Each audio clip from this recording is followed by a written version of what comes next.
Fear can be that sneaky shadow that lurks in the background, making you second-guess yourself or avoid life's challenges. But what if we told you that fear is not the enemy but a tool? This video explores the philosophy behind fear, how to confront it, and how to ultimately turn it into a strength. The key might just be embracing the very thing that scares you the most. What is fear anyway? Fear is one of the most fundamental emotions experienced by humans, deeply embedded in our evolutionary makeup. Historically, fear was crucial for survival, preparing us to react to real physical threats, such as predators. This reaction, known as the fight or flight response, is triggered by the brain's amygdala, which activates a flood of stress hormones that get the body ready for action. However, in the modern world, many of our fears are no longer about immediate physical danger, but are instead psychological in nature, like the fear of public speaking, failure, or rejection. Despite this, the brain doesn't always differentiate between real and imagined threats. Neuroscientists have discovered that the brain's fear response to non-physical threats, a looming work deadline, can be just as intense as it would be to a physical danger.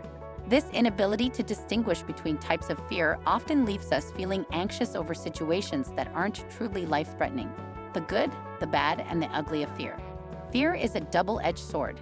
On one hand, it can sharpen your senses and improve focus, helping you perform better in high-stakes situations. This is known as the Yerkes-Dodson law, which posits that a moderate amount of fear or stress can enhance performance, but too much can lead to paralysis. On the other hand, chronic fear can have devastating effects on both mental and physical health. Prolonged exposure to fear increases cortisol levels, which has been linked to a weakened immune system, heart disease, and anxiety disorders. This is why it's essential to manage fear in a way that harnesses its benefits without allowing it to overwhelm you. By recognizing the good side of fear, we can use it as a motivator, while also learning to mitigate its harmful effects through practices like mindfulness and emotional regulation. The Stoic solution, fear setting, inspired by Stoic philosophy, is a powerful tool for overcoming the paralysis caused by fear. Tim Ferriss popularized this technique, which involves listing out your worst fears, visualizing the consequences, and creating actionable steps to mitigate them. The goal is to confront fear logically and practically, breaking it down into manageable pieces rather than letting it fester in your mind. Ferriss explains that fear setting helps people make informed decisions, particularly in high-pressure situations like career changes, financial risks, or personal relationships. Studies on fear setting show that it reduces anxiety by providing a clear roadmap for handling worst-case scenarios. This process empowers individuals to take calculated risks and move forward, knowing they have a plan in place if things go wrong. The power of exposure. Exposure therapy is widely regarded as one of the most effective treatments for overcoming fear. This technique involves gradually confronting the object or situation that triggers fear in a controlled and systematic way. For example, someone with a fear of flying might start by watching videos of planes, then visiting an airport, and eventually taking a short flight. By facing the fear repeatedly, the brain becomes desensitized to the anxiety it once caused, a process known as habituation. Studies show that exposure therapy not only reduces fear, but also improves emotional resilience. Over time, individuals learn that their fears are manageable and that they possess the strength to face them. This gradual exposure process also strengthens neural pathways associated with courage and problem-solving, further reinforcing the ability to cope with future fears. Fear versus danger, understanding the difference.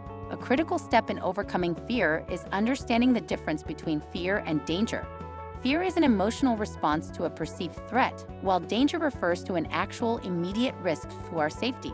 Our brains, however, often struggle to distinguish between the two, especially when it comes to psychological fears like failure, rejection, or embarrassment. Neuroscientific research shows that the brain processes both psychological and physical threats in similar ways, activating the same stress response. This is why public speaking can feel as terrifying as being chased by a predator. The key to overcoming fear is recognizing that not all fears signal real danger. Once we understand that fear is often a false alarm, we can take steps to confront it rationally and calmly. By practicing techniques like cognitive behavioral therapy, we can reframe our fears, reducing their emotional intensity and allowing us to act despite them. Why avoidance feels safe, but isn't? Avoidance is a natural reaction to fear, but it can trap us in a cycle of anxiety and limitation. When we avoid what scares us, we experience temporary relief, but this only reinforces the brain's association between fear and the situation. Studies show that avoidance leads to increased anxiety over time, as the brain magnifies the perceived threat with each instance of avoidance. For example, someone with social anxiety might avoid public gatherings, which may ease their immediate discomfort, but it reinforces their fear of social interactions, making future events even more intimidating. This cycle can escalate into more significant mental health challenges, including generalized anxiety disorder and panic attacks. The irony of avoidance is that while it feels safe in the moment, it strengthens fear in the long run. Facing fear head-on through methods like exposure therapy breaks this cycle and helps the brain rewire its response to anxiety-inducing situations. Small wins, the ladder to confidence. Conquering fear doesn't happen in a single leap. It's about building confidence through small victories. According to psychologist Albert Bandura's concept of self-efficacy, when we achieve small, manageable goals, our belief in our ability to succeed grows. This concept is particularly effective in overcoming phobias, such as fear of heights or flying. For instance, a person afraid of flying might start by visiting an airport, then sitting in a stationary plane, and finally taking a short flight. Each step reinforces the brain's ability to manage fear, creating a cycle of positive reinforcement. Over time, these small successes accumulate, building confidence that can be applied to other areas of life. This strategy of gradual exposure is a cornerstone of many therapeutic approaches, including exposure therapy and CBT. The more you confront fear in small doses, the more you empower yourself to tackle bigger challenges. How fear fuels growth. Fear, despite its negative reputation, can be a catalyst for personal growth. According to studies conducted by Stanford University, fear triggers the release of cortisol and adrenaline, which in moderate doses can enhance cognitive performance and problem-solving skills. These chemicals prepare the body to respond quickly and efficiently in challenging situations. Moreover, fear forces us to step outside of our comfort zones, pushing us to acquire new skills and develop resilience. For instance, entrepreneurs often cite fear of failure as a driving force behind their perseverance and innovation. Fear challenges us to adapt, think creatively, and ultimately grow.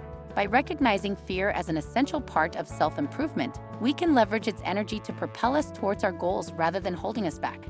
Practical tips for confronting fear.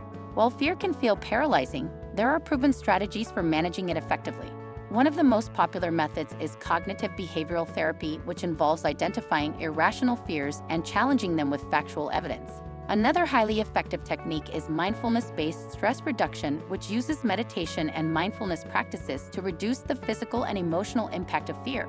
Research shows that practicing mindfulness not only reduces anxiety but also improves emotional regulation, allowing individuals to respond more calmly in fear-inducing situations. Visualization is another powerful tool. Olympic athletes, for instance, often use mental imagery to practice overcoming obstacles in their minds before they face them in real life. Small steps, such as journaling about your fears or discussing them with a trusted friend, can also provide clarity and reduce the emotional weight of fear. Embracing fear as a friend, not a foe. Fear is often seen as the villain in our life story, but recent studies suggest that embracing fear can actually be transformative. Neuroscientists have shown that fear activates the amygdala, initiating the fight or flight response. However, many of the fears we face today are psychological rather than physical, like public speaking or rejection. According to Dr. Kristen Neff, a pioneer in self-compassion research, embracing fear allows us to develop resilience and compassion for ourselves, which reduces its power over us. By confronting fear and understanding its roots, we begin to transform it into an ally that pushes us towards growth and self-awareness. Furthermore, fear can sharpen our intuition and decision-making skills, acting as a compass in uncertain situations. This shift in mindset turns fear from an obstacle into a teacher, guiding us toward personal breakthroughs. That's it for today's video on the philosophy of fear.